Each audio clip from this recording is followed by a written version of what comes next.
హల్లెలూయా.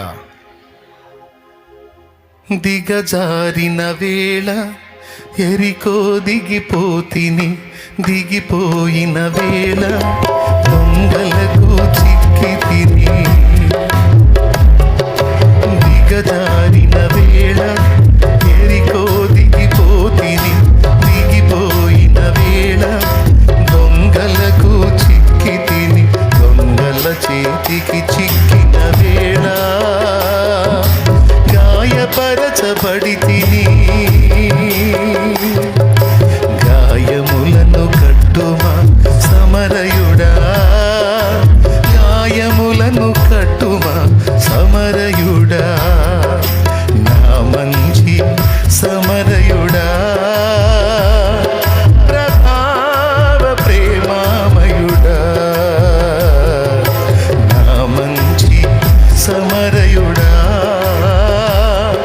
ప్రభావ ప్రేమామయుడా, నా ఆత్మ కాపరి, గొప్ప కాపరి, ప్రేమ కాపరి, ప్రధాన కాపరి, ప్రేమ కాపరి, ప్రధాన కాపరి, నా మంచి సమరయుడా,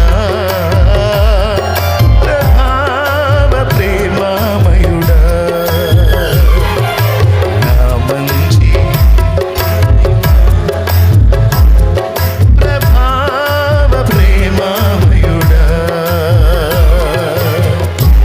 దేవునికి మహిమ.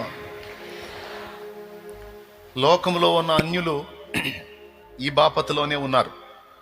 వాళ్ళని ఆదరించటం, ప్రేమ చూపటం, కనికరించటం, వారికి దేవుని కూర్చున్న వాక్కును ప్రకటించటం, వారి హృదయాలను ఆదరించటం గాయములను కట్టిన సమరయుడి లెక్కలోకే వచ్చింది.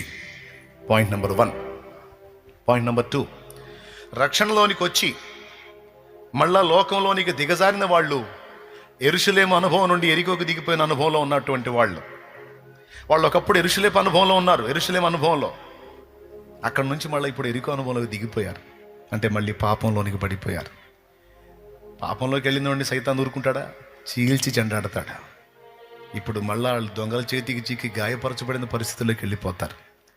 వాళ్ళని తిరిగి దర్శించి వాళ్ళ గాయాలు కట్టి మళ్ళా తిరిగి లైన్లోనికి తీసుకొచ్చే మంచి సమరయుడిలాగా నీవు నేను మనం ఉండాలి. రక్షణ పొందని వాళ్ళ మీద కనికరం చూపాలి.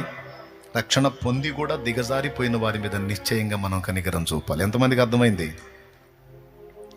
కొంతమంది నమ్మకంగా ఆత్మీయంగా వస్తా సడన్గా దిగజారిపోతారు.